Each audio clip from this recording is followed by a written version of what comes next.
Então eu quero falar sobre a compungida dor do arrependimento. A palavra compungida vem de compulsão. É uma dor intensa, é algo muito dolorido, muito que arde, né? Salmo 51, no versículo 17.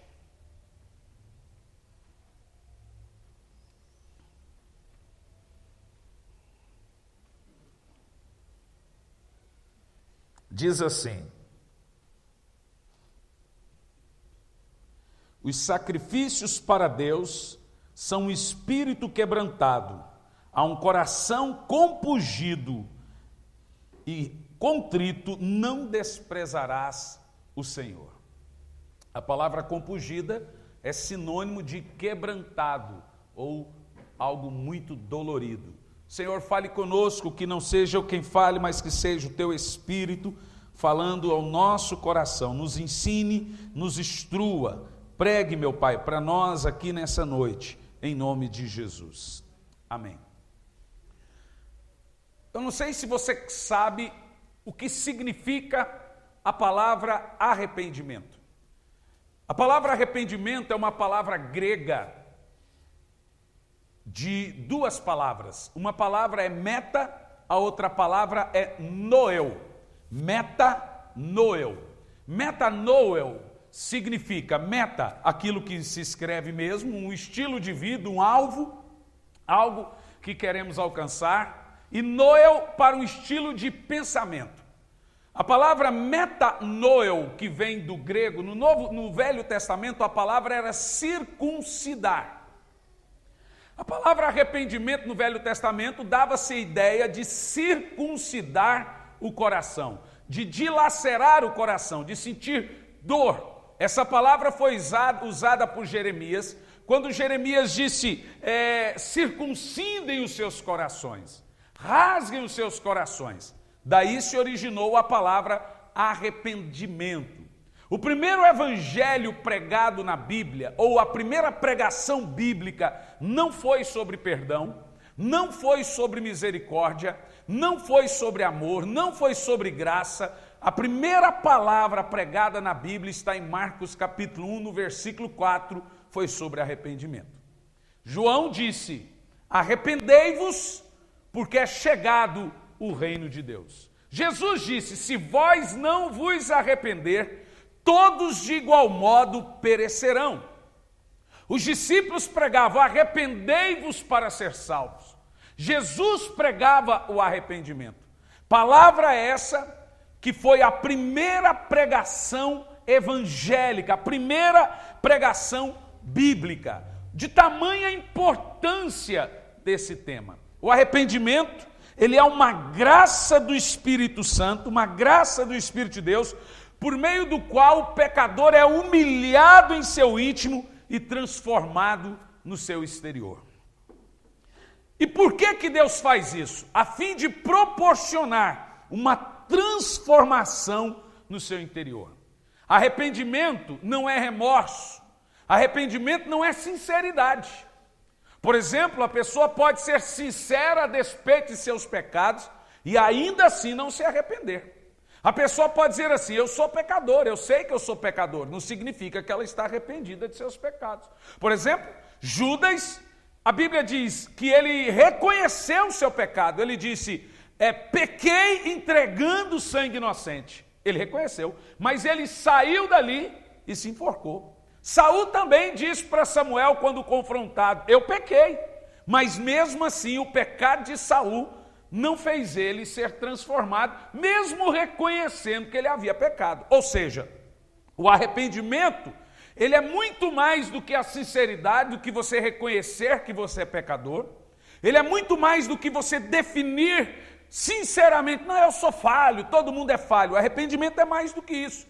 O arrependimento é uma graça que Deus dá para o homem se arrepender. E aqui em rápidas palavras, e rápidas mesmo, eu quero falar sobre 6 componentes do verdadeiro arrependimento. Se um desses componentes for jogado fora, o arrependimento não é verdadeiro. E a intenção aqui nessa noite é que você prise a sua vida, você calcule a sua vida aos olhos dessa pregação, para você saber se o seu arrependimento, quando assim o vier, ele é um arrependimento verdadeiro. Porque o arrependimento ele é necessário para que você seja salvo. Arrependimento não é pedir perdão. Pedir perdão não traz perdão. Normalmente as pessoas pensam, pede perdão a Deus que você está perdoado. Pedir perdão não traz perdão. Arrependimento traz perdão. Nem todos os que pedem perdão estão sendo perdoados. Nem todos os que pedem perdão querem se livrar do pecado. Muitas pessoas pedem perdão para se livrar da culpa e não do pecado. Então pedir perdão não traz perdão, arrependimento traz perdão. Muito pelo contrário. Você vai aprender aqui hoje que você pedir perdão repetidas vezes, sem se livrar dos seus pecados, ao invés de você ser transformado, você traz a ira de Deus. Abra sua Bíblia em Romanos capítulo 2, no versículo 4, por gentileza. Inclusive, preste atenção no que eu vou dizer. Quando alguém vai em você e erra contra você, fez uma coisa grave contra você, e agora ele vai lá e, olha, eu queria que você me perdoasse. Você perdoa? Perdoa. Mas amanhã ele vem e faz a mesma coisa. Fala, mas eu gostaria que você me perdoasse. Você perdoa? Perdoa. Mas depois ele vem e repete o erro e faz a mesma coisa e te pede perdão.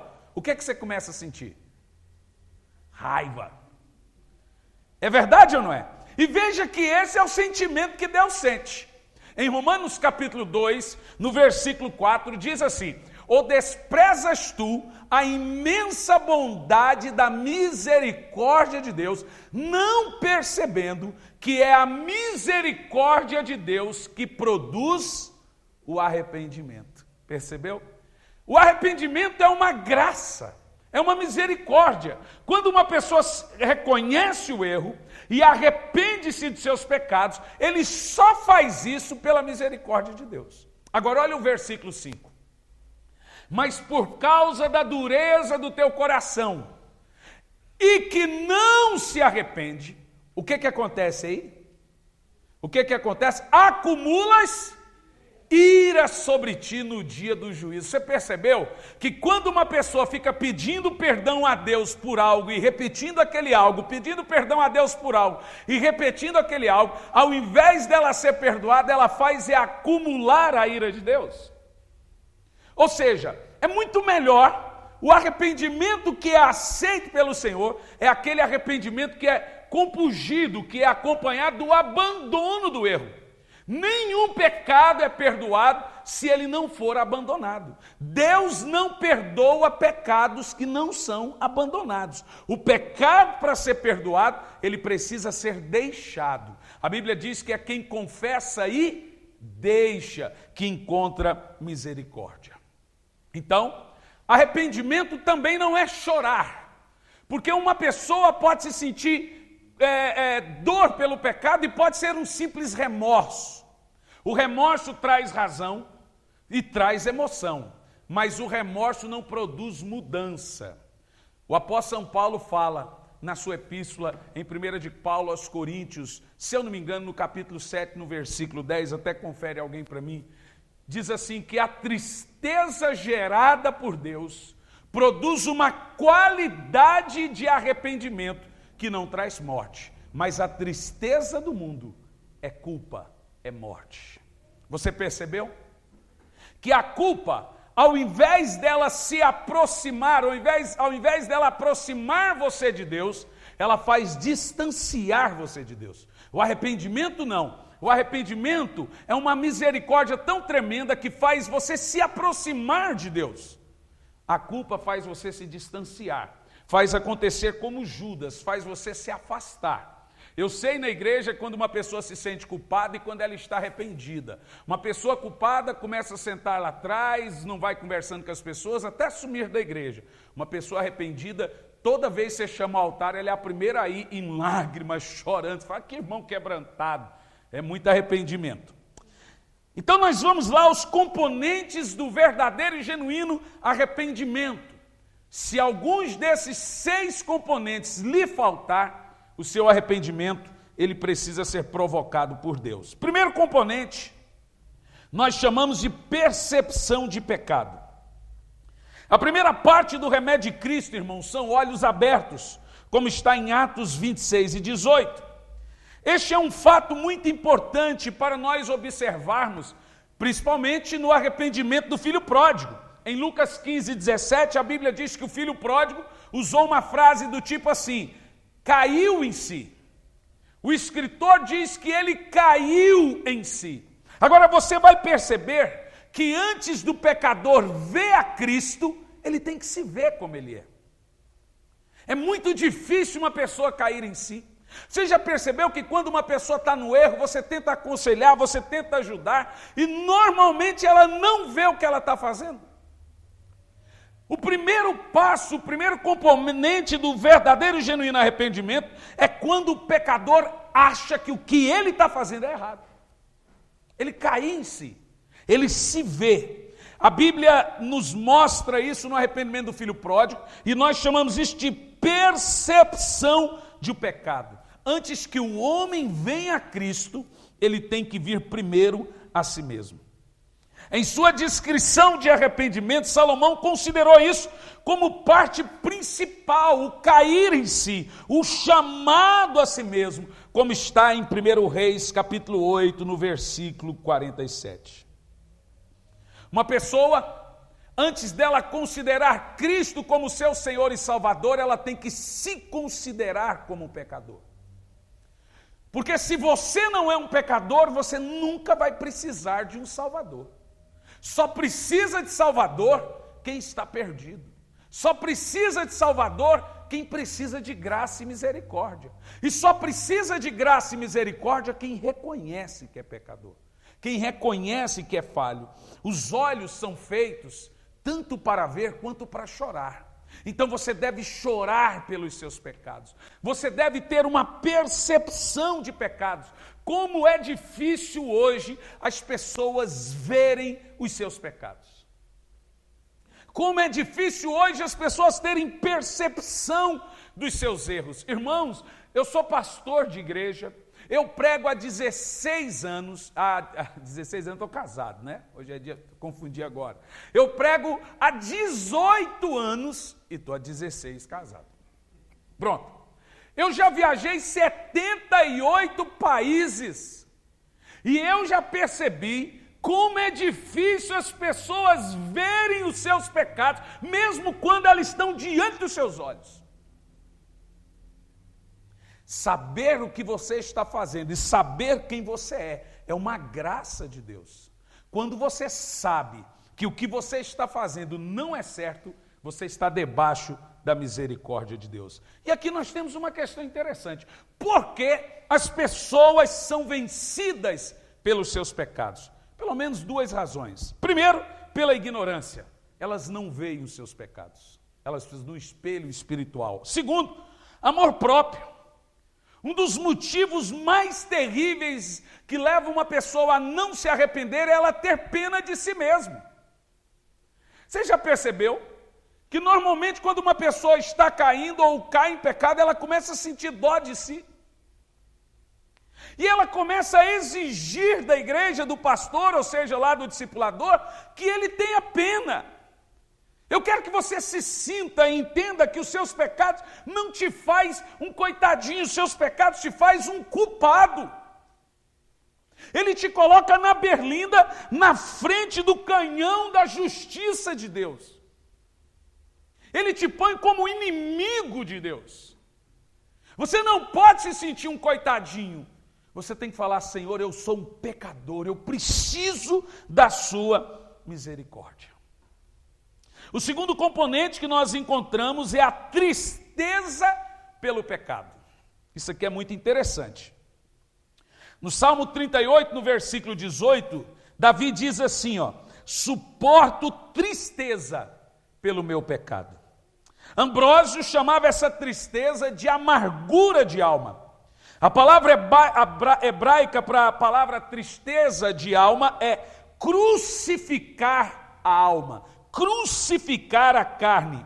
Isso é como se nós sentíssemos os cravos da cruz de Cristo postos agora diante da nossa natureza pecaminosa, atingindo diretamente a nossa alma, e isso é a palavra para amargura de alma, tristeza pelo pecado. O fato de nós chorarmos e sentirmos tristeza quando fazemos alguma coisa que fere a santidade de Deus, é a atuação da misericórdia de Deus. Toda vez que você faz algo que não deveria fazer e agora você sente uma tristeza na sua alma, é de Deus isso. Porque é aquela tristeza que mantém você com a consciência desperta, aberta. Porque se o pecador não sente tristeza pelo seu pecado, ele vai cometê-lo várias e várias e várias vezes. Em Romanos 2 e 4, nós já citamos esse texto: ou desprezas tu a imensa bondade e misericórdia de Deus, não percebendo que é a graça de Deus que te gera essa tristeza, essa angústia, esse arrependimento, ou essa tristeza pelos pecados? É Deus ofendendo a mente do homem para alcançar-lhe o coração. É Deus compungindo a sua alma. Contudo, irmãos, nem toda tristeza evidencia o verdadeiro arrependimento. O que é uma tristeza verdadeira? Como que você sabe que a tristeza que você sente pelos seus atos pecaminosos é uma tristeza por Deus? Há algumas descrições aqui. Primeira, a verdadeira tristeza espiritual é interior. E ela é interior por quê? Porque ela é uma tristeza do coração. Se você for perceber, a tristeza dos hipócritas, ela evidencia-se somente na face. Eles desfiguram-se e até choram. Mas o arrependimento genuíno e verdadeiro, ele é gerado de um coração compungido. Ele é gerado de uma dor. Isso ensina que é o coração que leva você a pecar. E deve ser o coração que deve levá-lo a se arrepender. O mesmo coração que lhe proporcionou o pecado, é o mesmo coração que deve vir ou dele vir o verdadeiro arrependimento. Por isso que a tristeza de Deus não é só exterior. Você pode confessar que roubou uma vaca e esquecer de dizer uma corda, e esquecer de dizer que tinha uma vaca na ponta da corda. Você pode confessar algumas coisas, só aquilo que lhe prejudica porque alguém está vendo, mas esquecer de confessar a Deus aquilo que realmente fere o coração de Deus.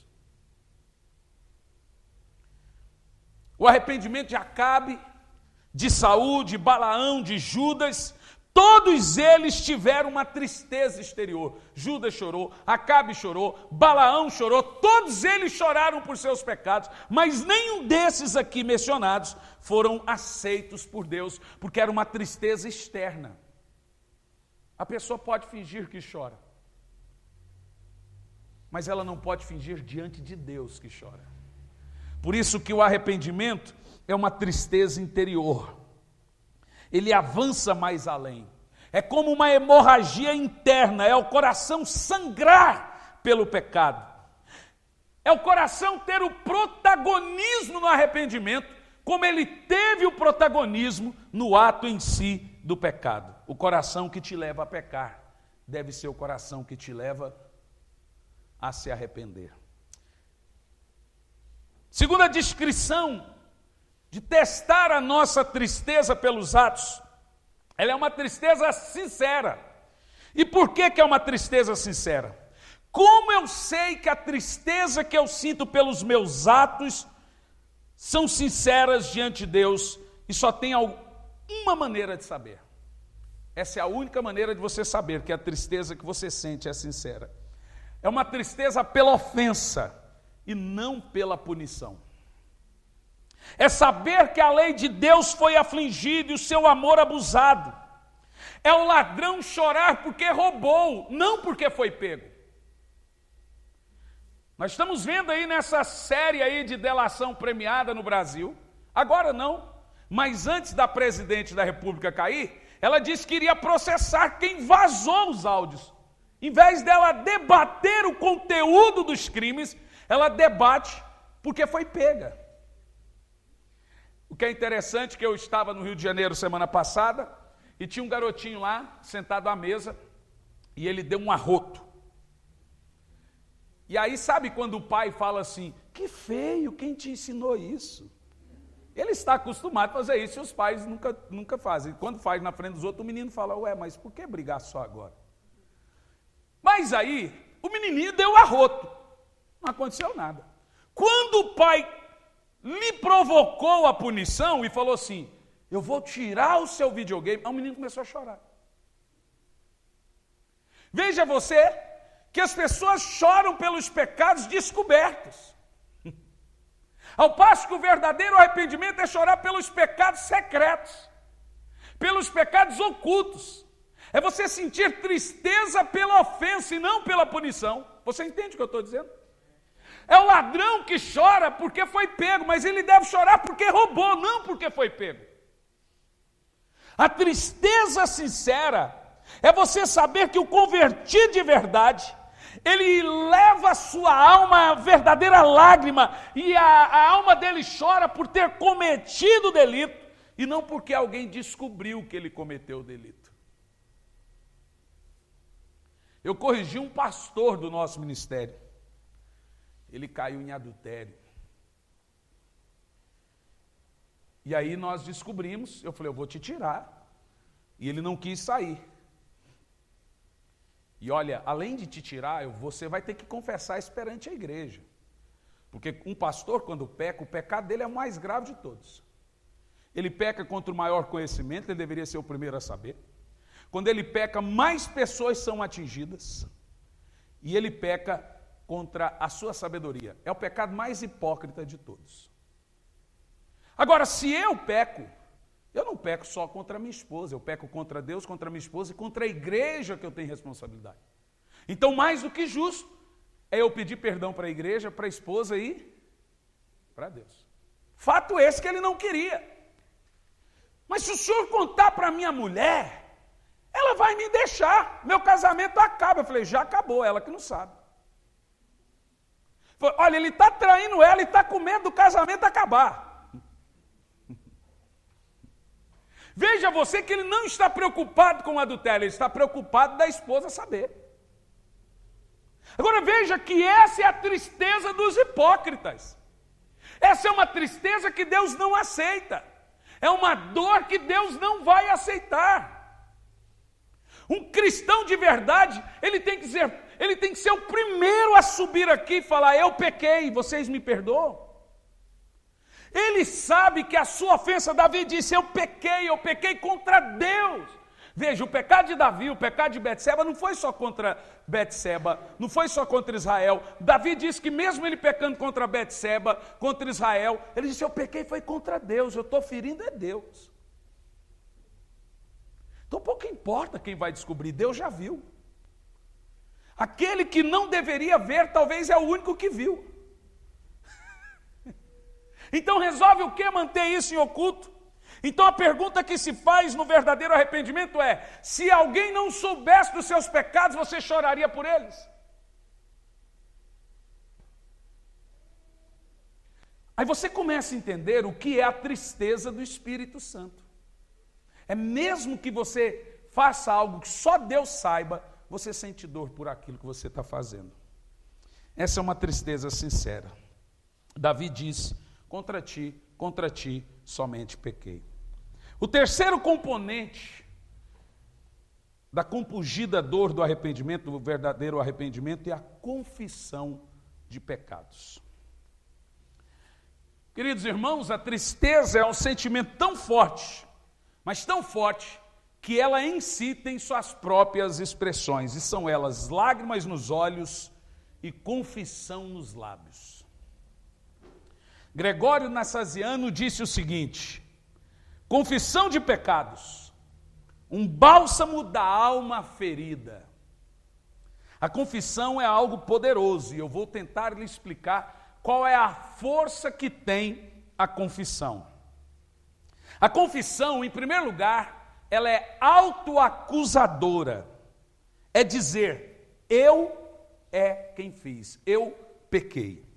Quando você faz essa autoacusação, e é isso que se trata, é disso que se trata a confissão, Satanás, ele perde a força de te acusar diante de Deus. Veja, por que o diabo te acusa? Porque os seus pecados ainda não são confessos. Satanás não acusa pecados confessos, porque veja bem, a Bíblia diz que ele é o acusador dos nossos irmãos, e ele não te acusa você só para você, ele acusa você para Deus. E aí a Bíblia Sagrada diz que ele é o acusador dos nossos irmãos, que nos acusa de dia e de noite perante Deus. Agora veja, quando você faz uma autoacusação, Satanás não tem força para te acusar. Aí ele chega diante de Deus, e Deus fala, do que você está falando? Ele já contou esse pecado. Ele já reconheceu esse pecado. Ele já se autoacusou. Veja você que Satanás perdeu completamente a força. Porque você reconheceu os seus pecados diante de Deus, quando Satanás vai lhe acusar diante de Deus, Deus fala assim, você está falando coisa com coisa. Porque ele mesmo já reconheceu os seus pecados. Veja você que a confissão de pecados é uma autoacusação. É você chegar diante de Deus dizendo, Senhor, eu fiz isso. Fala, mas Deus sabe. Não, mas Ele quer que você saiba o que você fez. E quando você reconhece, pecado por pecado, palavra por palavra diante de Deus, você está se autoacusando e anulando a acusação de Satanás. Eu vou dizer algo aqui, gente, que pode parecer muito forte, portanto, é muito sério. Agora veja, não é nada pessoal. A nossa comunidade cresceu em Campo Largo por causa desse tipo de mensagem. Há 4 anos nós pregamos isso. Nunca alisamos o couro de ninguém. Nunca. Há 4 anos. E aquele povo lá gosta de apanhar. Alguns não aprendem. O pecado que nós cometemos, preste atenção no que eu vou dizer. O pecado que nós cometemos é pior que o pecado dos incrédulos.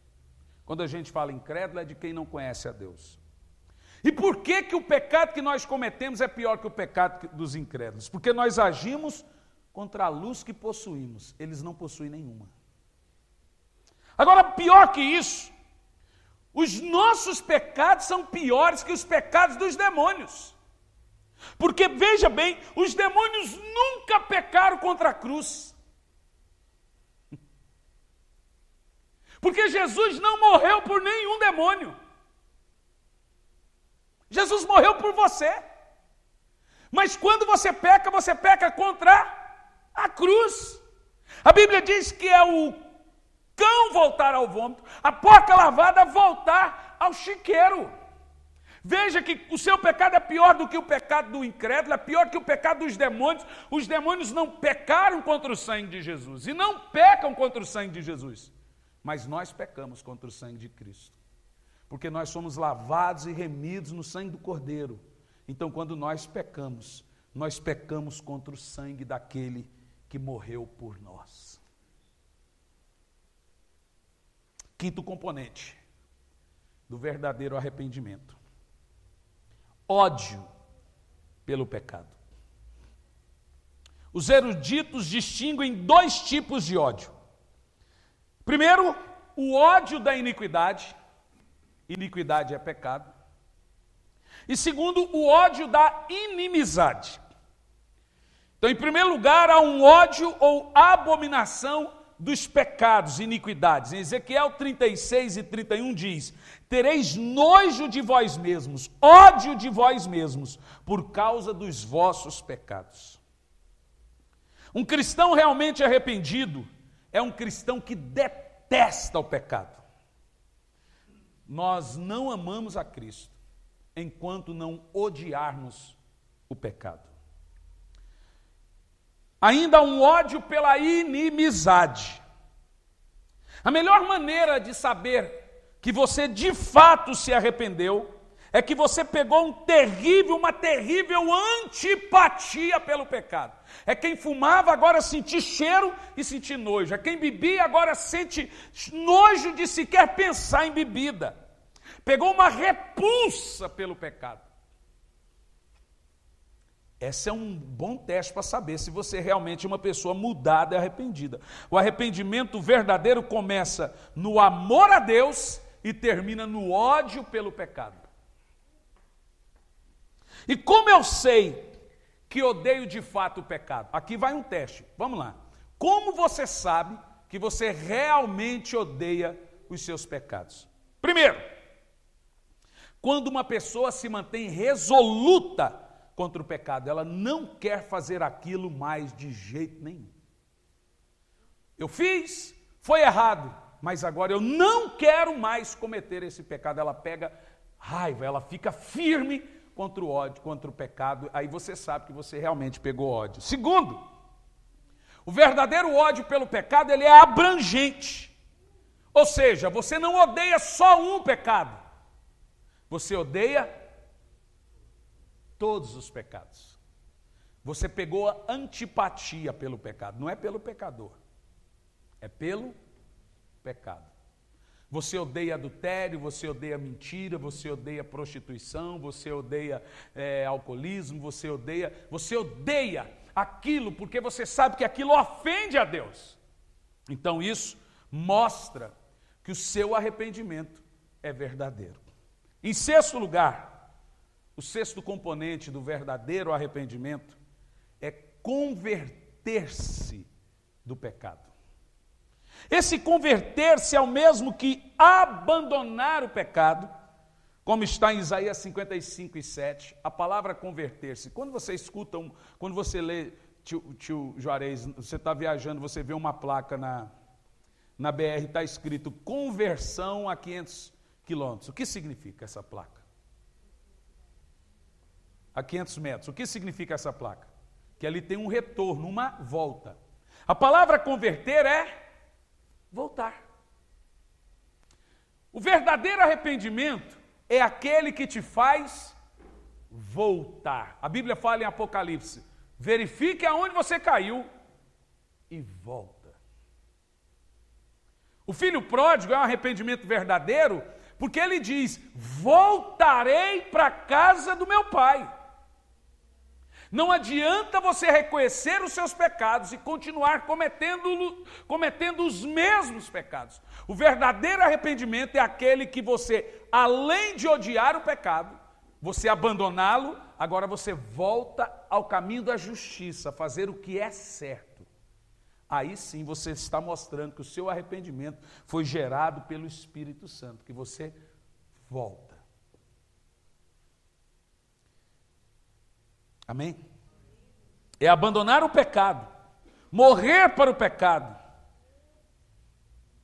E o morrer para o pecado, irmãos, é a vida do verdadeiro arrependimento. E aqui eu concluo. O que essa tristeza pelo pecado deve nos proporcionar? O que esse arrependimento verdadeiro deve nos proporcionar? Primeiro, é uma tristeza repleta de fé e confiança. A tristeza bíblica afundará o coração e o destruirá, se a fé não o erguer. Nós devemos saber que Deus está agitando as águas, como o anjo agitava as águas do tanque de Betesda, e depois que ele agitava as águas, acontecia o quê? Cura. Veja você que o arrependimento, a ferida que Deus causa no coração do pecador, é Deus agitando a sua alma, deixando a sua alma inquieta, com dor, com uma dor intensa, deixando você triste, angustiado, amargurado, para Ele vir depois e trazer a cura. E o Senhor diz: eu fiz a ferida, sou eu que vou curar. Então a compungida dor do arrependimento é Deus agitando as águas do seu coração, deixando a sua alma triste, inquieta, abatida. E às vezes você pergunta: por que eu estou triste? Por que eu estou inquieto? É Deus agitando a sua alma, balançando a água, para depois Ele vir e trazer a cura. Amém? Ou seja, assim como o nosso pecado está sempre diante de Deus, a misericórdia de Deus também está sempre diante de nós.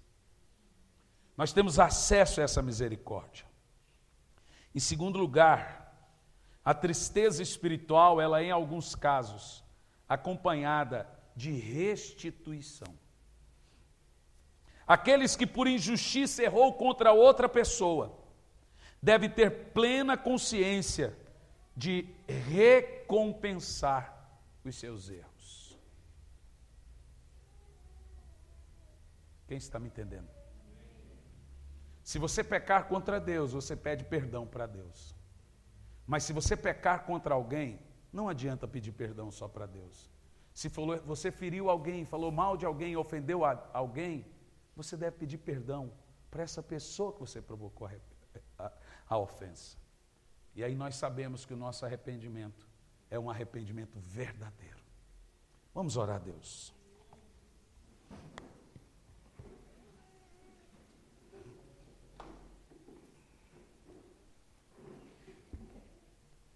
Coloque a mão no seu coração e feche os seus olhos. Senhor Deus, nós estamos aqui como igreja, pedindo que o Teu Espírito mova o nosso coração, para que a cada dia possamos reconhecer as nossas debilidades e os nossos pecados. Nos perdoa, Senhor, mas também nos mostra os nossos pecados, mostra onde erramos, mostra onde nós estamos errados. Nós nos arrependemos, meu Pai, diante do Senhor.